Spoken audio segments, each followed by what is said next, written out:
Welcome to Missouri Sports Talk. I'm your host, Cameron Staley. Today I'm here with Easton Amelia. Easton. First predictions video, like a normal one, since the start of February, I want to say. I did the district predictions for basketball, but I haven't had scoreboards done for a little while. So it's been a minute. Yeah, so we do have my cousin repainting upstairs right now, so you may hear some rustle and bustle. It's going to be okay, though. So tonight, if you're watching this on Tuesday, I will be at Rockbridge versus JC. You're caught up with Learfield, so you may not make it out. You may make it out potentially Thursday. We have an exciting one. So we're going to the Royals game. We're going to see the Royals hopefully win. Cameron's not lucky with it. So if you're placing bets, I wouldn't bet on the Royals since we're going. But after that, we're going to go see Platte County and Staley. It's going to be a good game. I'm excited for that one. Absolutely. Yeah, I don't remember the last time I watched the Royals win in person. Love going to the games, though. We found some, I don't want to call them nosebleeds, but they're pretty high up behind home plate for $14 a piece. So it ended up being pretty good. I mean, it's a baseball game. You get to go watch the best of the best play. It's exciting. Yep. So Friday, I think I'm going to go to Licking in Iberia. Okay, that should be a good one. Should be a fun game. All right, so let's go ahead and get to it. We don't have any scores from last week, obviously, because we haven't done a video yet. So it'll just be predictions today. Class 1. We'll start with Halfway in Dadeville. This one's tonight, Easton. Halfway, they've played a really good schedule, I feel like, and that's the reason I feel like they're going to win this one. They played a strong Miller team with a record of 6-2. They beat them 12-8, so their offense is going to be there. You see if their pitching might not be. But Dadeville, they have a solid record, but no significant wins. They haven't been that battle-tested mentality kind of. I'm taking the home team here with the Cardinals, sitting at 7-3, 9.7 runs per game on average. They are 8-16 against Dadeville since 2010, but I think they start to chip away at that matchup history. All right, so Kingsville versus Wellington Napoleon. Wellington Napoleon Easton, they have a Central Missouri commit, Hayden Terrell. I don't know if he'll be on the mound for this one, but I will take Wellnap on the road here. They're only allowing 2.8 runs per game, and they're 7-2 against Kingsville since 2010. Well, this is one I thought could go either way. Both teams have played one big team on their schedule. They both lost that game. So I think it's going to come down to that pitching matchup. If you see him on the mound, I think Wellington Napoleon wins, but I think Kingsville is a strong team. Wheatland versus Crocker. Crocker, they're off to an iffy start. They're sitting at 5-3. Wheatland, man, they are rolling right now. They're sitting at 9-0. They're scoring 13.2 runs per game. That's crazy. I think the only really statistic you really need to know here is Wheatland's outscoring their opponents 115-11. So I think this is a no-brainer. They're a hot team, and I think they continue it. Let's see. Bramer versus Lathrop is our next one. I'm kind of in between on this one. Lathrop is a higher class team. They are class 3. Bramer is class 1. I don't know necessarily if that's like super significant because I think these two teams are quite even. I will take Lathrop though. I know, I am a Bramer guy. Shout out to Jordan Haley, but I think Lathrop can get this one done. They're scoring 7.7 runs per game on average, and they're 6-2 against Bramer since 2010. I think Bramer's a solid team. They've had a solid year so far. And I actually think this there's kind of an upset, you'd say, with the class difference. Because Lathrop, they've played a tougher schedule, but they have no significant wins. And some of these games aren't that close. So I wouldn't be shocked if you see Bramer put up a decent amount of runs on this team. Green City versus Atlanta. This one is on April 11th. Green City's off to a really weird start. They're sitting at 3-4. They lost to Kirksville's JV in a doubleheader. And they also lost to Atlanta in that doubleheader 4-1. That was back on April 5th. I think Atlanta gets it done a second time, if we're going to be honest. They're scoring 8.3 runs per game on average. Yeah, they both have similar pitching staffs based on the statistics. So I'm going to take Atlanta. They're averaging 8 runs, and they're just having it. They had a big win against Platte County. The score was 13-3. So, they've already beat a solid team, and I think they can beat Green City. Northland Christian versus Faith Christian Academy. This is a big one. These two teams are definitely top 10. I know Coaches Association for Northland Christian. Me personally, I think Faith Christian is a top 10 team. Coaches Association has not taken notice of that quite yet. I think they will here soon, though, because Faith Christian's undefeated, sitting at 7-0. They're scoring 9.3 a game. They're only allowing 0.9. They're not even allowing a run on average. Yeah, they have 4 shutouts this year. They've had dominant, and they've won in multiple two-ways. So if, say, they give up 3 runs, their bats show up, and they're able to get the job done. So I will take Faith Christian. Class 2, Tipton versus Lynn is our first one. This one is tonight. I do think Tipton will win this one. They have a rough loss against South Callaway that they definitely want back. I'm blanking on who they lost. The other one, too, it was a pretty solid team, though, I believe. I do think Tipton wins this one. They're scoring 6.3 a game on average. Yeah, Tipton's on a 4-game winning streak, and Lynn is trying to get around. They've won their last 2 games. I'll take Tipton in this one. Bernie versus Bloomfield. I feel like there's not a lot to say here. Bernie's 17-5 against Bloomfield since 2010.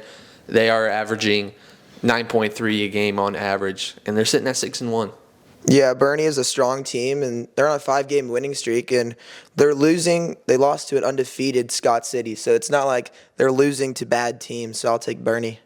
I failed to mention Northland Christian and Faith Christian Academy is our Class 1 game of the week. Our Class 2 game of the week is Maysville versus Putnam County. This is a big one. Maysville's sitting at 7-2 currently, and Putnam County is sitting at 8-1. I'm going to take the road team here, Putnam County. They are 5-0 against Maysville since 2019, and that's what it comes down to because these two teams feel really even. I had a really tough time on this one. I kept going back and forth.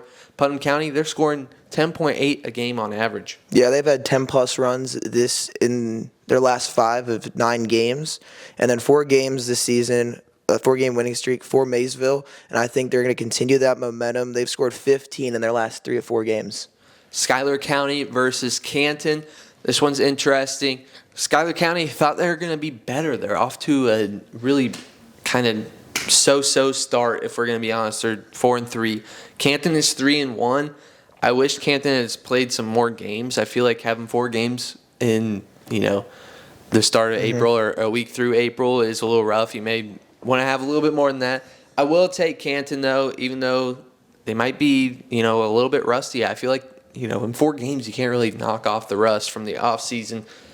Canton is my pick here, though, on the road. They're scoring 8 a game, and what it comes down to me is it's been complete domination against the Rams. Canton, they are 10-0 against Schuyler County since 2010. Yeah, I saw that statistic, too, and that was kind of eye-opening for me. We still have another matchup that's 11 straight. So, it's been a minute for these two teams since they've had a competitive game, but they do have one common opponent. That's Green City. Green City did beat Schuler, but Canton beat Green City 5-1. So I feel like this one matchup, sample size of what we have prior to this game.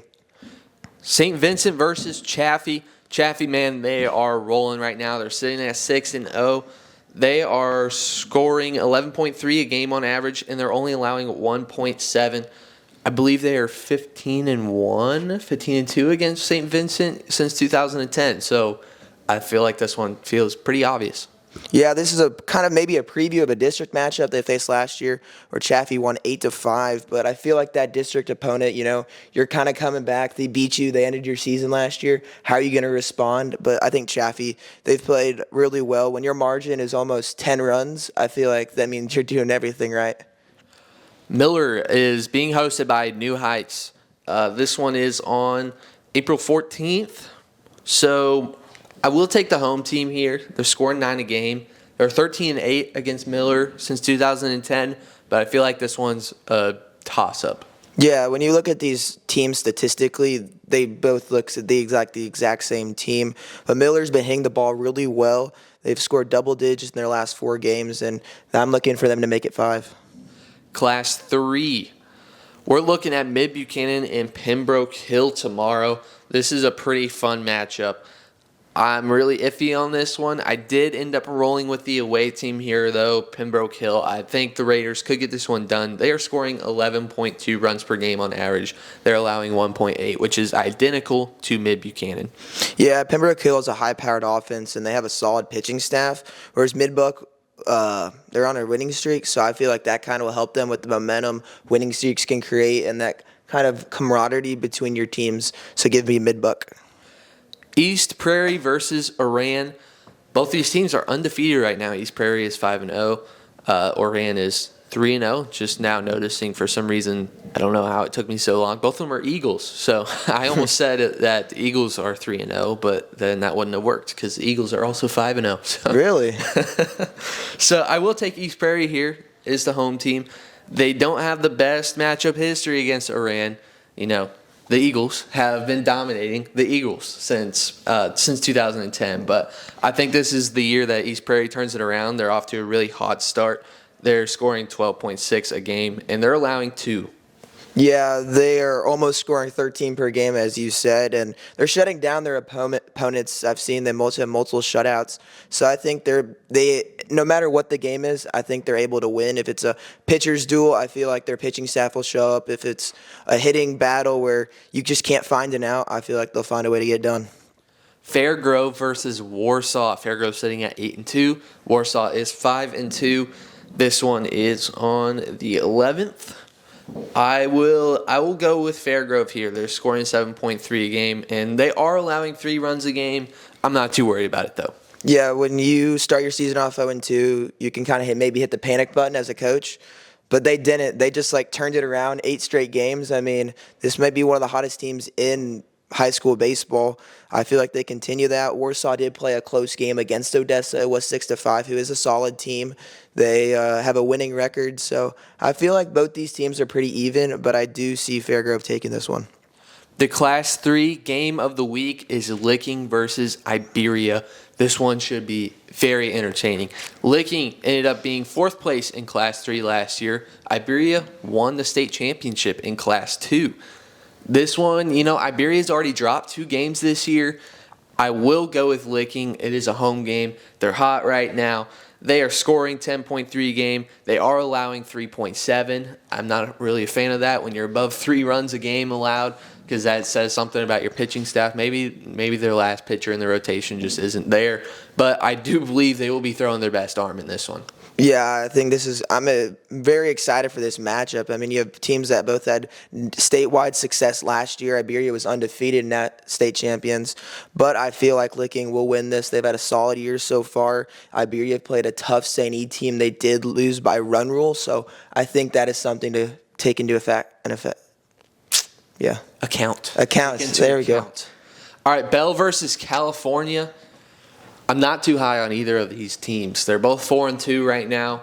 Bell, they have a chance to make it interesting in their district. They've got Dixon, who's sitting at, I want to say 3-1 right now, and Fatima, who's kind of worse than I expected. They're sitting at 4-4. I don't know if that's just a tough schedule or if they're just really struggling to start and they'll pick it up or what. I do expect, obviously, that Fatima will win that district, but as of right now, they're kind of hot and cold. I'm going to take California here. This is a get-right game for them. If they can't beat Bell, yeah, I'm out on them. Middle of April, I'm already out on a team. So I think California needs to win this game. They are scoring 8 a game. So, the runs are there. It's just, the pitching staff, they got to get it right. They're 1-2 against Bell since 2016. I think they'll even that. Yeah, you brought up a key point, pitching staff, and I feel like whichever one shows up is going to win this game. Both teams are averaging around 4 runs per game given up. So when you're in that scenario, your bats have to show up, and if you're going to have giving up 4 runs and getting 6 runs every single day, that's just a hard task to really ask for. But I do see California winning this one. All right, this is a big one that we're ending off with. North Callaway versus Mexico. Talk to me. Let's hear what you think. This is an exciting matchup, Mexico, North Callaway. North Callaway started off undefeated, best starts in the last couple years.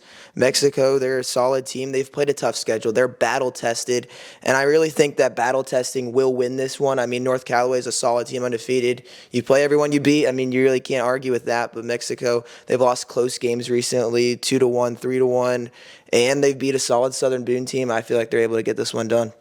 It's no shade to North Callaway.